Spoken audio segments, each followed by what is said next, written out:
Hello everyone, hope you are doing great. तो अभी बहुत सारे बच्चों के क्वेश्चंस आ रहे थे मेरे पास रिगार्डिंग नॉन क्लिनिकल ब्रांचेस की। नॉन क्लिनिकल ब्रांचेस के ऊपर मैम एक वीडियो बना दीजिए।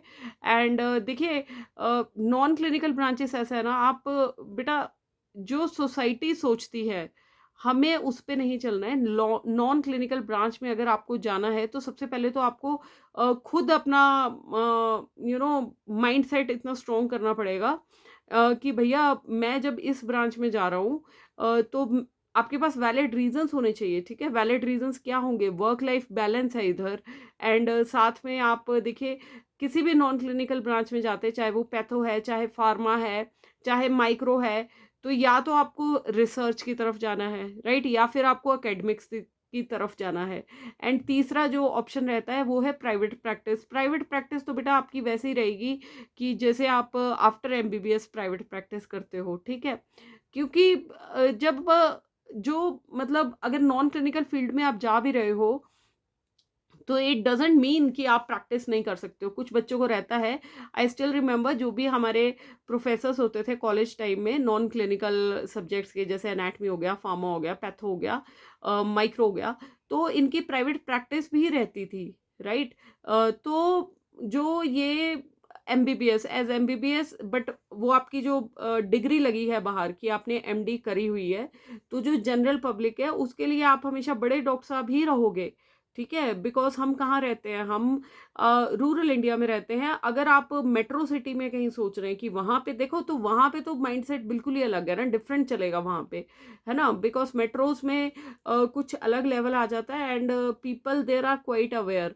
बट जो हमारा इंडिया है, जो मैक्सिमम इंडिया हमारा रूरल गांव में रहता है, वहां के लिए basically it's all about repo. Repo अब कैसे होती है, उनको लगता है कि हाँ यार, हमारे डॉक्टर साहब जो यहाँ पे रहते हैं ना, तो वो एक हफ्ता के लिए कॉलेज में जाते हैं पढ़ाने, तो वो उन बच्चों को पढ़ाते हैं कि जो एमबीबीएस कर रहे हैं, उनको सिखाते हैं कि कैसे बीमारियों को ट्रीट करना है।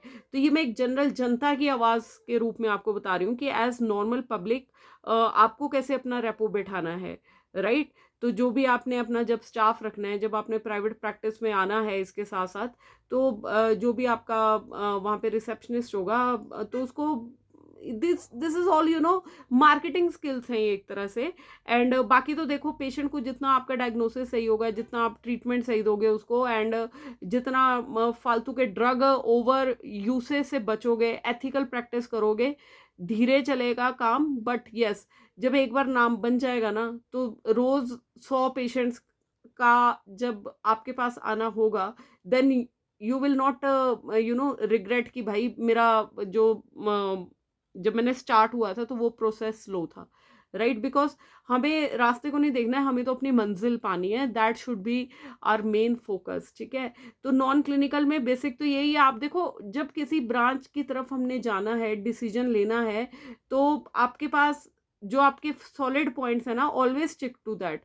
बिकॉज सोसाइटी ने तो हमेशा जज करना ही करना है, राइट। बिकॉज जब हम किसी को बोलते हैं अच्छा जी आप एमडी है कौन सा सब्जेक्ट में, ओके, तो मतलब ये तो माइंडसेट हमेशा रहना ही है। एंड मैं आपको एक और चीज बताती हूँ, बिकॉज नॉन क्लिनिकल में जब आप एकेडमिक्स में जाते हो तो there are dual income sources रहते हैं। देखो, प्राइवेट प्रैक्टिस में तो कोई एंड ही नहीं है ना कि जितना मर्जी कमाना है, वो आपके हाथ में है। ठीक है, एक चीज तो मैंने आपको बता दी कि जनरल पब्लिक के लिए आप बड़े डॉक्टर हो, जो कि हमारी पब्लिक आपस में बातें करती हैं कि बड़े डॉक्टर साहब हैं, है ना। तो ज़्यादातर बोलते हुए डॉक्टर साहब भी है, बड़े डॉक्टर साहब हैं।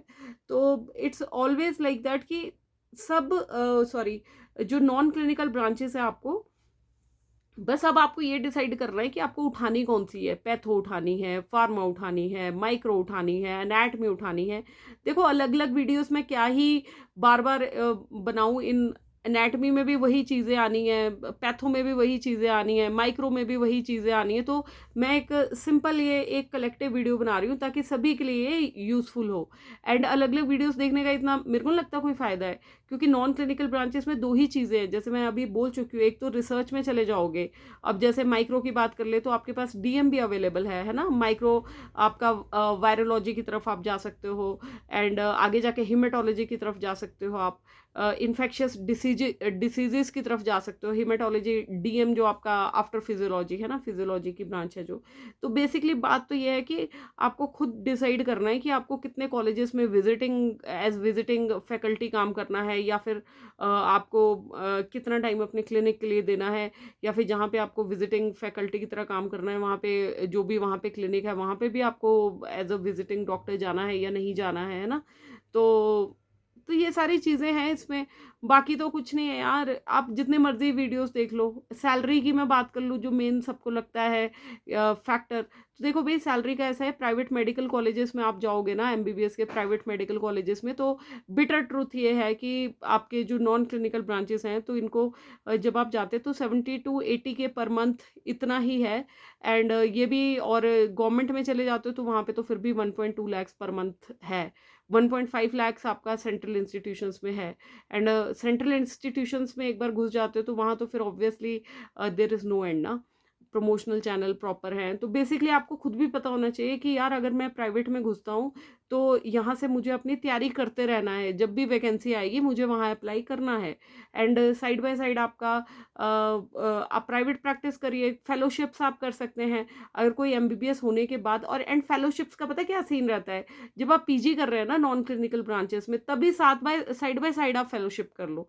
उस फेलोशिप करने का आपको फायदा बहुत रहेगा, बिकॉज आपके नाम के साथ चल जाएगा। एक तो आप ऑलरेडी एमडी तो हो ही, राइट, तो उस फेलोशिप को जब आप प्रैक्टिस करोगे तब उसका बड़ा फायदा रहेगा, ठीक है।